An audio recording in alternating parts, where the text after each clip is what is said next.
going on, that generation?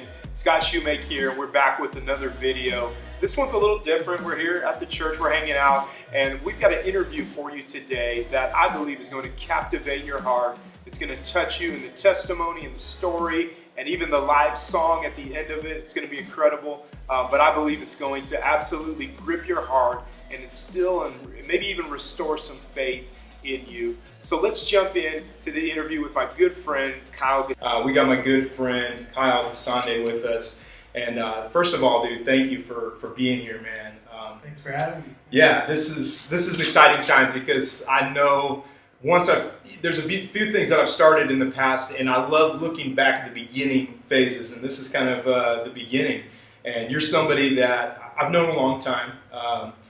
I would say my relationship with Kyle started because I knew his dad, and then his dad knew that I like to go skiing, and his dad, was like, hey, can you take my son skiing? You're a good dude, so let him hang out with you. And then, we would go skiing and hang out, and I got to know these guys, and I've just loved seeing what God has done in their life, and some incredible things recently. But we've got a little song that Kyle and his fiancé, shout out to Bree, played for us, and they're going to jump in. But man, first off, just thank you for being here. Thank you for taking the time to do this, man. I know it's a sacrifice, and I'm just thankful to see everything that God is doing in your life and the ability for you to take the time and share that with the masses, with everybody that's going to be watching this, man. That's pretty special. Where are you from, man? Where are you from? And just tell us a little bit about your background growing up, family, parents, all that situation. Yeah, for sure. So I grew up in, most of my life I spent in Northern California, so Sacramento area, and moved around a lot just in that area, and grew up in a family that was heavily involved in ministry, and so I grew up sleeping under pews. Yeah. It's one of those kids, Yeah. So I just grew up in the church, and that's kind of where my love for music started. I got my first guitar when I was like 9. Brother got his drum set, and from there that was it. We were hooked on music, and then from then just kind of started playing children's choir, and kind of went from there. But yeah. Yeah, you kind of almost learn from just like being around it, right? So many people want to learn music, and they'll go to lessons and lessons and lessons, but there's nothing like just being around it and being impacted by it, man. It's pretty special. Definitely. And your dad's a preacher. Your mom sings. Your mom's an incredible singer. All your family, brothers, sisters, everybody's in music, right? Yeah, pretty much. For the most part. My dad's not. He's like me. He's a solid tenor. Okay. He's a solid tenor, but I mean, yeah, he doesn't claim to sing or anything like that. But yeah, definitely. Mother she's a powerhouse. She just can sing like nobody's business. So sweet. Yeah. She's got an amazing voice. So man, your journey. Where are you at right now? Let's go like reverse. Where are you at right now? Like what has God been doing like in your life in this season? And then maybe I'll throw you a few questions as far as like going back to some of the things in the recent years, and just some of the things that you've been through personally, because I don't know, a lot of you know Kyle already, and it's probably why you're watching this, and I'm sure you're like, oh man, that's my buddy, but a lot of people be watching this that don't know you from Adam, and this is the first time. Maybe they've heard of your band or something that you and your brother were in, but they're just hearing about this, and God's done some incredible things in your life, man. So share with us right now, like what's going on, what are you working on, what's God doing in your life, and then let's backtrack and kind of go back through some of the things that He's done for you. Yeah. So currently I am located in Washington. I attend a church called Cornerstone, pastored by Brother Rick Mayo. Great church. currently, as far as projects and stuff that I'm working on that I'm pretty pumped about, I work with a group of young people that go by Autopilot Worship. And we've put out 2 songs, and we're about to put out another one, and I'm pretty pumped about that. Aside from that, I have my own music that I work on that I'm pretty excited about. But I'm just thankful to be back where I'm supposed to be, and thankful for God's mercy. So, Yeah, for sure. Your sound is unique. Like the stuff that you're putting out there. I remember there's an Instagram story, man, where you had like I don't know, maybe Bree even bought it for you. It's like a little like cassette player back, and you were sampling sounds off of that, and I was like, dude, that's the stuff. That's the creative stuff. That's like breaking boxes that I like to see, because so much stuff just feels so canned, right? Like, hey, let's all get a few. What do you call it? Like Edison light bulbs, and let's all play acoustic in a cajon, and it all sounds the same, right? But to really just take different samples of music and be outside the box, man. I'm digging that. Thank you. Yeah. So what's inspiring all that, dude? I before we kind of jump into some other questions. I think just kind of what you said, just trying to do something a little different than the traditional acoustic guitar and cajon and everything like that. And when I was away from the Lord, or I don't know, I guess I don't think it would be away from the, I guess the more appropriate word or term would be just when I turned my back on the things of God.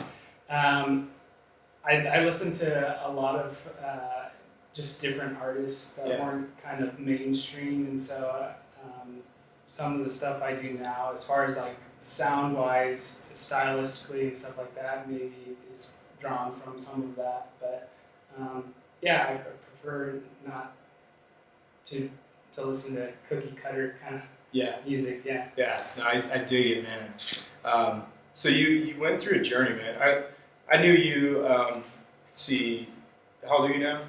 I'm 28. 28. So I knew you in the late teen years, early 20s.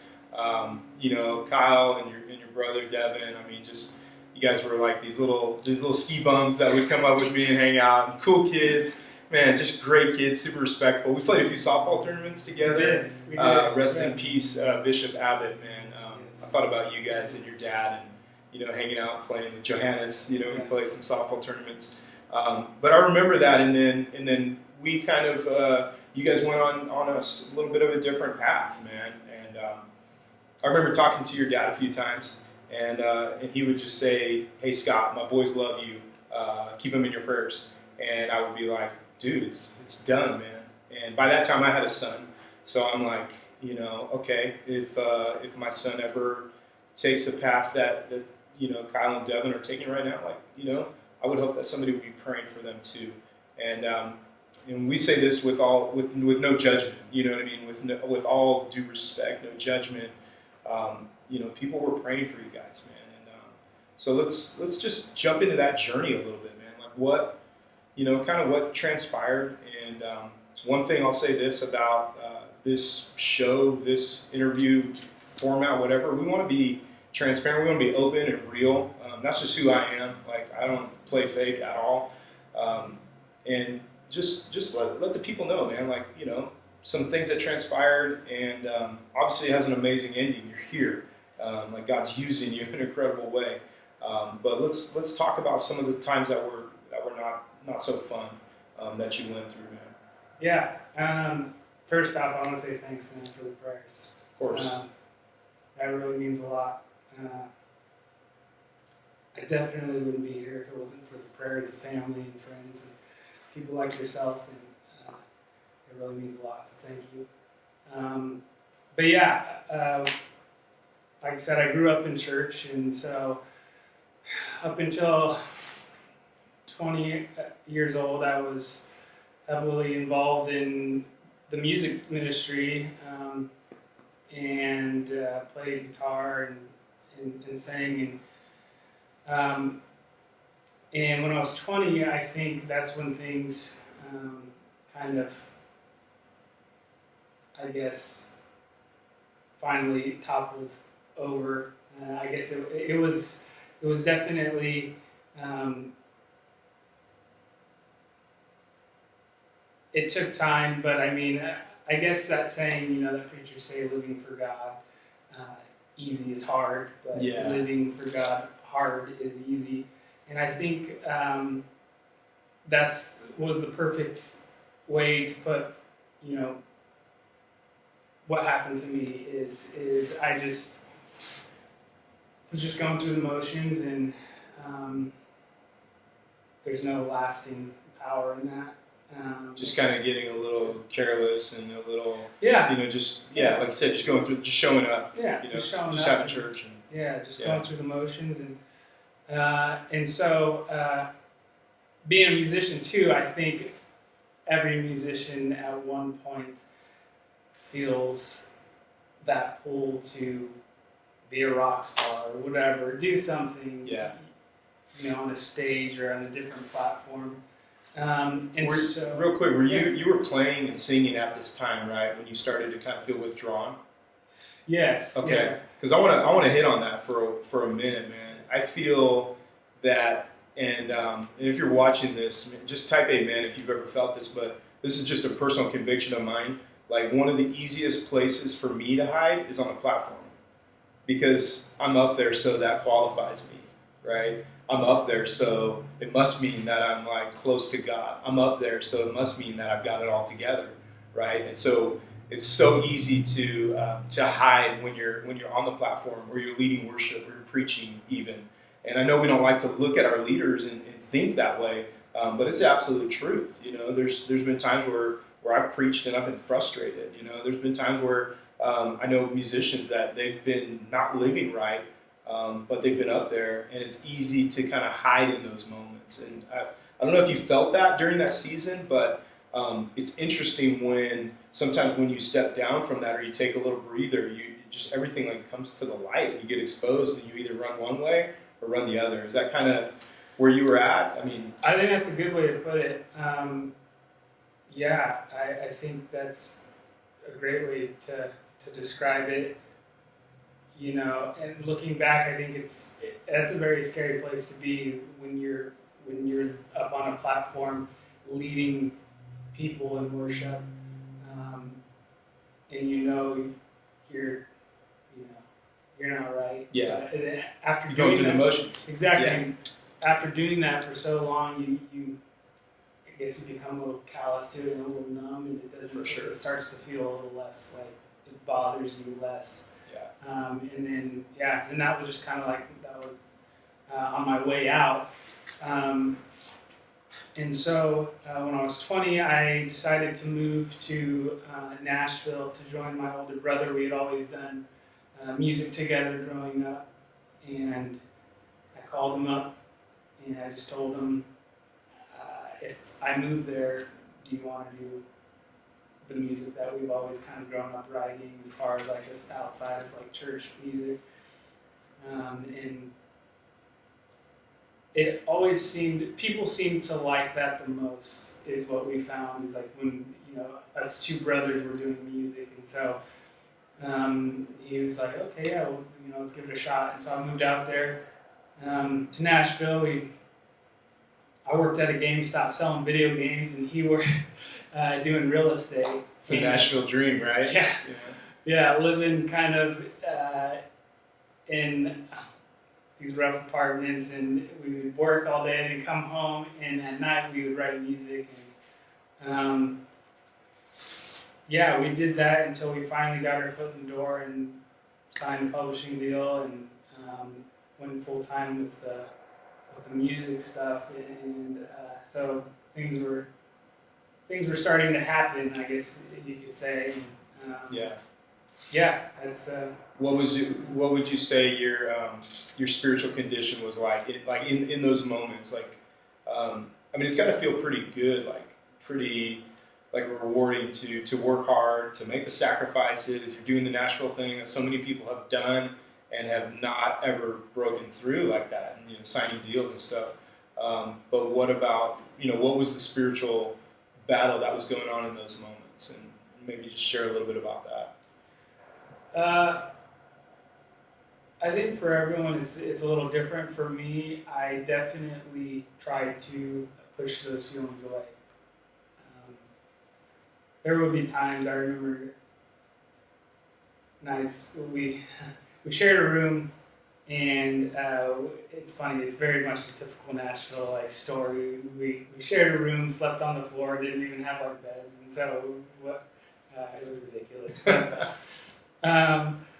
But I remember nights just laying there and just feeling just wrong. Like I should. What am I doing? Yeah. Like I shouldn't be doing this. And I just remember trying to push those feelings away, and I just kept shoving them away and just kept ignoring them. And kind of like with like what I was talking about with being on the platform, you eventually get numb to that. Eventually, that I guess I don't know if it was maybe that still small voice just becomes even quieter and quieter after trying to suppress it and push it away for so long. It's not that the voice isn't there anymore; it's that you've built up a resistance to it. Right. Exactly. Yeah. And so for me, I pushed it away until it was easier to ignore, I guess. Yeah.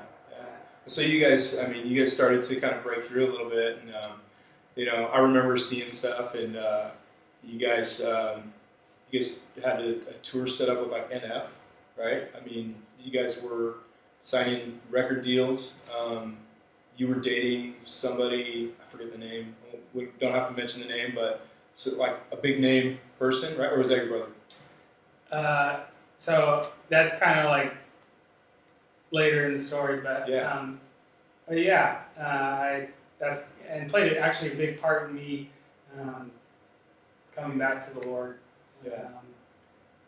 But yeah, we were on tour and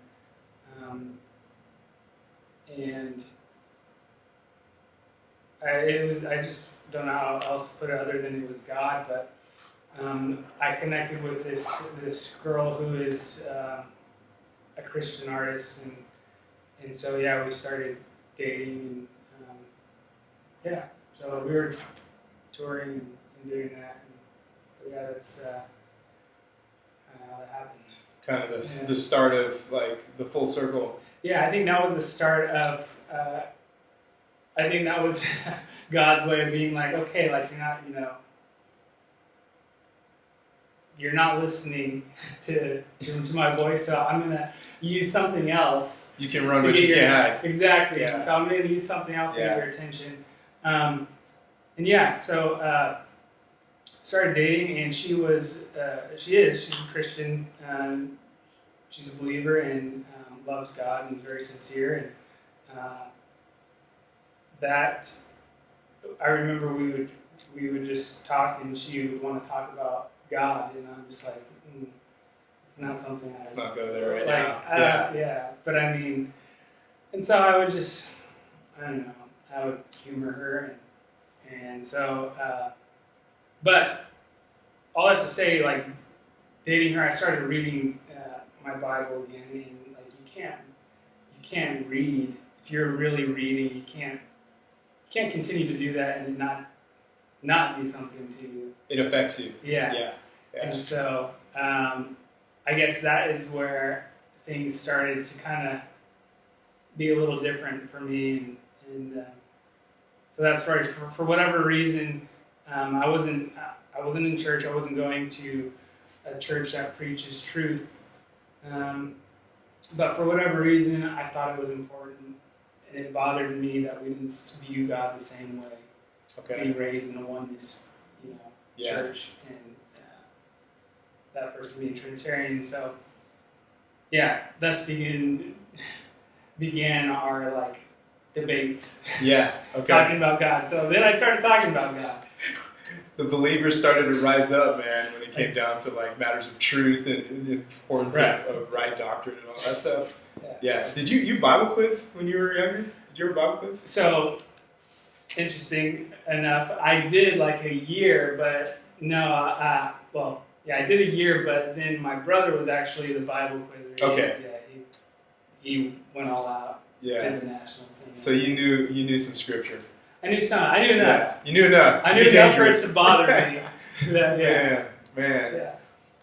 What would you say to somebody? And my hope for this whole deal that we're doing in that generation is that it would awaken a generation to realize that there's nothing more important than living for God and giving Him everything and holding back nothing. And what would you say for somebody that they may not be in Nashville sleeping on the floor trying to make it in the music world, but they may be at college and not really going to church. They may be working their first job, moved away from home, and maybe dating somebody outside of faith and being unequally yoked with a non-believer. What would you say to somebody that's kind of in that similar phase of life right now? Because so many people, that's around the time, those early 20s, those college career kind of figuring out life. So many people lose their faith in those years. What would you say to somebody that's at that kind of peak of not really having faith? What would your advice, or if you could just speak directly to them face to face, what would you say to them? If someone was in the same shoes that I was in,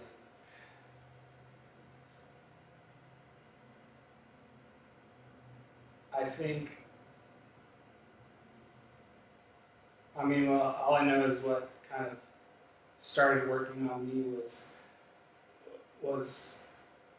the Word. Yeah, just reading the Word, and I think that's where things started to actually really click for me. I'd grown up in it, and so hearing about it was one thing, but actually, now I was seeking it out, and I was seeing things for myself. Yes. Yeah. I was seeing things for myself, and I think it's very straight up. I feel like the Bible is pretty clear on a lot of things. It's pretty cut and dry. Yeah, and so it was very hard for me to ignore that. Yeah. And so for me, that's all I can go off of is what worked on me, and that was started out reading the Word, and then What would you say to somebody that's that may be worried about what other people say? Because I know that's such a common thing. People have this idea I can't go back to church because they're all going to judge me. I can't go back to church because my family's going to all say this about me. First off, I watched as an outsider. Kind of as an insider because I was praying for you, and every once in a while I'd talk to your dad and ask how you guys were doing and whatnot. And I would, we'd DM every once in a while, and I'd comment on your stuff every once in a while. But more of as an outsider, I didn't really see that. I'm not sure if you experienced that, but dude, I saw your family rally around you, and I saw your church, from what I see, really rally around you. So what would be your advice or your words of wisdom to somebody that's worried about the possibility of people judging them or what they're going to say if they step back into the faith that they once held? Yeah. So when I came back, it was very much like the picture that you see of the prodigal son. He comes back, and it was a celebration. Contrary to what a lot of backsliders think, people aren't waiting for you to come back and point fingers or I told you so. Look what now all the baggage you got to deal with, whatever. It wasn't like that. People are praying for you, and they're praying for that moment. Yeah. It was just all open arms for me. And you do read about, of course, there may always be the brother. There's going to be a prodigal brother, yeah. There always is going to be the brother, but that is by far the minority of the people. Everyone is just, everyone was very loving and just welcoming, and it was the way I believe the church should be. So yeah, that's amazing, and it just touches my heart, dude, to hear that that churches are being what they're supposed to be. And like you said, like they're like the loving father that runs to meet you on the dusty road headed home. And there may be a prodigal brother out there, but they're few and far between. And I kind of feel pity for them anyway. Yeah. They're missing out. It's amazing, dude, what God has done in your life, dude. It's incredible. And I was telling you before, and we prayed before we started doing this, and I was just saying, this is just a start, man. You're starting over again. It's just beginning again, man. It's like new life again, and I'm stoked to see that. What are you following online that gets you really pumped for Jesus right now? Like what are you watching? What are you consuming online? Part of that generation, man. We're online. You know what I mean? We're all on Twitter, Instagram, TikTok, Facebook, YouTube, whatever. Like we're all consuming content, especially right now, coronavirus. We're consuming a lot of content. I just try to stop looking at my kids' screen time and try to have a lot of grace there. But what are you seeing out there right now that gets you fired up, that gets you pumped, and that brings you closer to the heart of God? To be honest, I can't pinpoint one account or one person. Yeah. I really feel like every apostolic pastor that I see that's stepping up to the plate during this time and daring to try new things and just really, I don't know, just stepping out of their comfort zone and really using this time to reach people that may not come through the doors. Yeah. I'm just really inspired by everything. Even yourself. I mean, I told you before we started the interview that what you're doing here, I've been seeing online. It's really cool to see, and that I think really just gets me pumped about Jesus and I mean it's really cool to see people just stepping up. Yeah. To God be the glory, man, for all of it. And I'm with you, man. It's cool to look out in your tribe, in your community, and just be like, wow, like very few are cowering in fear right now. The Davids are rising up to slay the Goliaths. All right, man, I got a fun question for you because I love your style of music and I love your genre, and I'm always looking for new music to vibe off of. So what music would you play for, number one, for a road trip, number two, for relaxing, and number three, for praying or meditating? Let's start out with number one. What would be your first playlist for a road trip? Yeah, for sure. The first playlist I usually go to is one that I actually found on YouTube. It's called Blessed. It's just BLSSD. And they have a lot of really cool artists that they promote their music. And it's not a lot of artists that you would see just on, the popular whatever on iTunes or just released. I guess it's like the underground of Christian music. Anything when you just remove their vowels and it's cool, like yeah, right? If it's BLSSD, I mean it's gonna be good. So that sounds like a good one, man. Yeah. All right. Yeah, all right. So what would be a good playlist just for relaxing, man? Just say you're trying to unwind. What's a good playlist for that? Well, actually, believe it or not, when I'm relaxing, I don't really like to listen to music. Okay. Yeah, I guess I'm weird like that. I mean, I make music, but when I'm not doing anything, it's kind of like something I really don't want. I get it, dude, because your mind's probably like, oh, dude, that chord, ooh, oh yeah, oh, that melody, oh, okay. Exactly, yeah, I started to think about it. Yeah. No, I get it. That makes sense, man. Dumb question, Scott. What were you even thinking? All right, so what would be your playlist for praying or meditating, or do you even play anything at all? Because of similar circumstances. No, that's a valid question. No. Sometimes I don't listen to anything, but then I find that I like to listen to a lot of music that apostolic artists are putting out. James Wilson, one of my friends, he actually released an album and he's got some really killer songs on there. I think the church in Little Rock has been putting out some awesome music. I just kind of, I don't know why, but it kind of resonates more with me. Totally. Yeah. I get it, man. Who inspires you and why? Who brings you inspiration? And you kind of hit on that a little bit with, just kind of in this time. But who inspires you, and maybe even outside of preachers, but people and just humans in general. I would have to say my dad actually is a pretty huge inspiration in my life.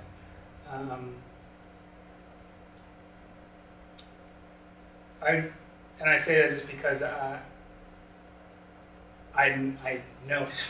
I know him well enough to have seen him in the way he's carried himself through a lot of situations in our family. Yeah. You've seen behind the curtains. Yeah, exactly. And he inspires me to just want to be better. Yeah. Yeah, I'll echo that, dude. Your dad inspires me. It's a good dude. Thank God for godly parents, man. That's awesome. This one's a kind of a fun question. I forget the author, but he does a book that has a bunch of interviews, and this is a question that I saw in there, and I was like, that's a great question. So what is a product under $100 right now that has changed your life? No, it doesn't have to change your life, but just something that you bought. It could even be clothes, man. Oh, dude, I got these new, Keds or something. I don't know. Yeah. Under $100, a product that you're vibing on right now. What? Go ahead. So. I got you might appreciate this too, because you mentioned you like kind of outside the box kind of music stuff, and that's typically when I spend money, it's usually on little gadgets that are different. Yeah. But it's called a pocket operator, and it looks like a calculator, but it's basically what it is. It's just a drum machine, but it looks like a calculator. You can put samples on it. You can make pretty much beats on a calculator. On a calculator. Yeah, it's pretty cool. I've seen those. They have them at Guitar Center. Yeah? I've seen them. Yeah. Yeah, they're like $50. So. Yeah, that's dope, man. I don't even know why I bought it. I just saw it online, and I was like, okay, that looks really fun. It's like a little mini analog synth, and it was like $40-$50. And it drives my wife crazy because it's all, and I'm like, this thing's fun, and I'm going to make music on it one of these days. I don't know, I may be 100 years old, but one of these days I'm going to use it. So I'm thinking on the same boat. That's super fun. All right. Last question, or second to last question. What kind of words would you have for somebody that's wanting to get into music?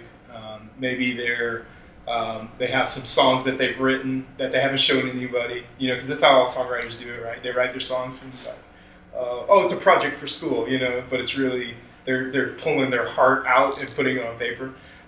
Somebody like that's maybe, maybe they sing in church, but maybe they're trying to, just have their glow up moment and really really express themselves. What would you say to somebody that's wanting to get into music or go to the next level in music? What's some good advice for them? I think, as far as creating music, I think the best thing that was ever, I guess, imparted to me, or was use what you have. You don't have to have all this crazy gear to create music or write music. If you write music and you already have songs, don't feel like you have to wait until you can get into a studio to release them or whatever. Even if it's you just at your untuned piano at home or whatever, or a family member's guitar and you happen to learn a few chords.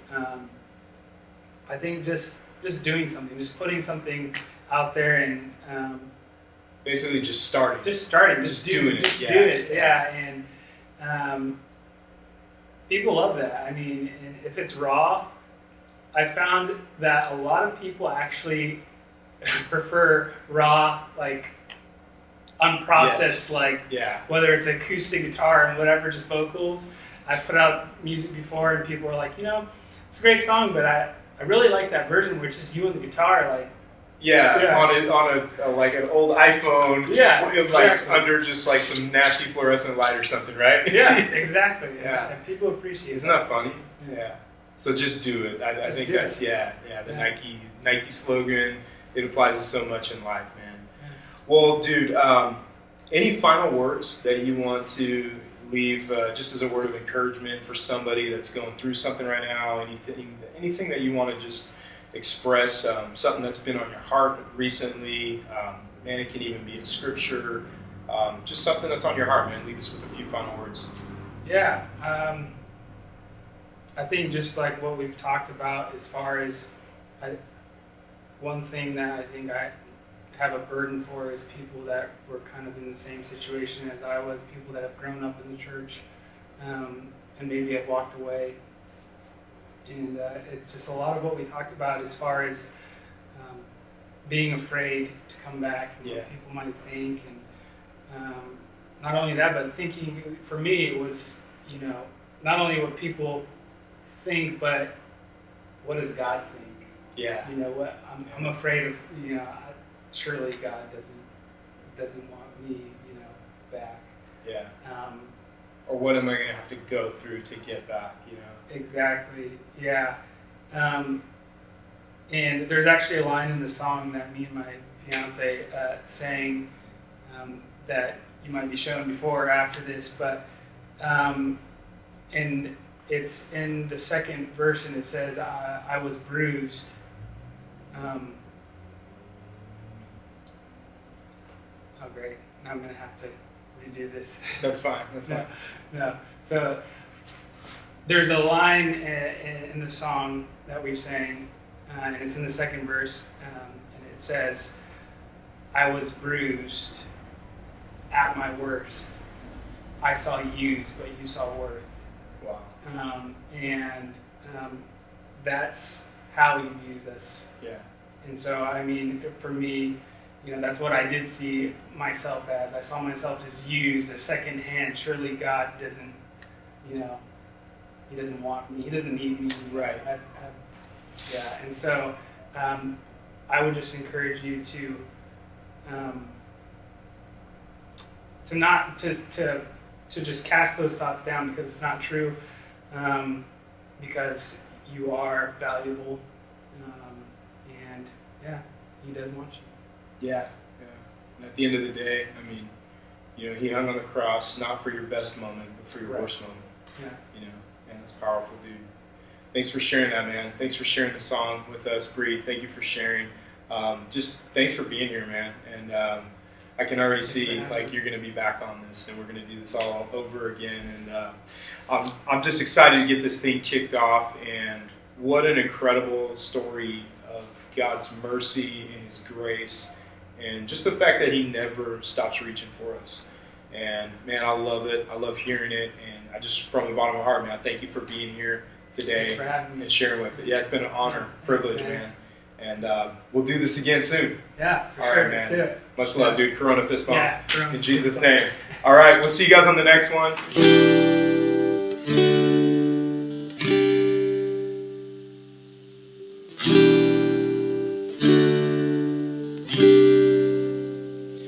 Let my past be the paint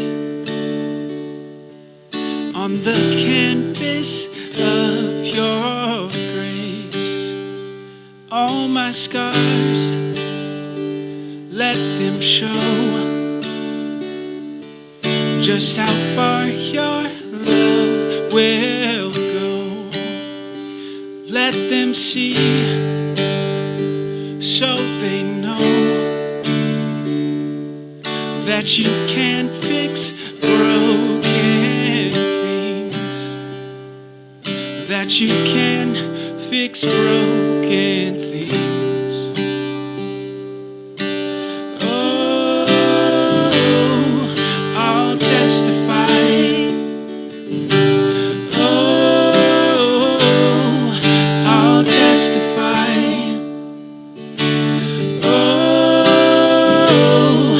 I'll testify. Oh, I was bruised at my worst.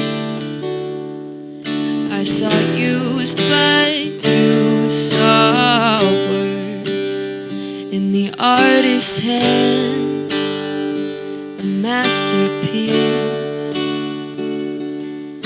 a picture of redeemed. Let them see, so they know that you can fix broken things, that you can fix broken things. Oh, I'll testify. Oh, I'll testify.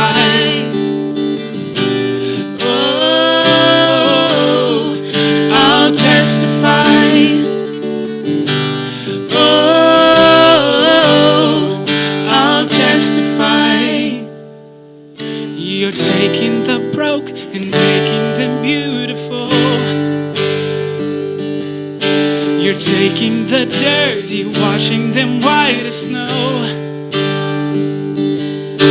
You're taking the broke and making them beautiful. You're taking the dirty, washing them white as snow. You're taking the broke and making them beautiful. You're taking the dirty, washing them white as snow. Oh, I'll testify. Oh, I'll testify. I'll testify. Oh, I'll testify. And what can wash away my sins? Nothing but the blood of Jesus. And what can make me whole again? Nothing but the blood of Jesus. Oh, precious is the flow that makes me white as snow.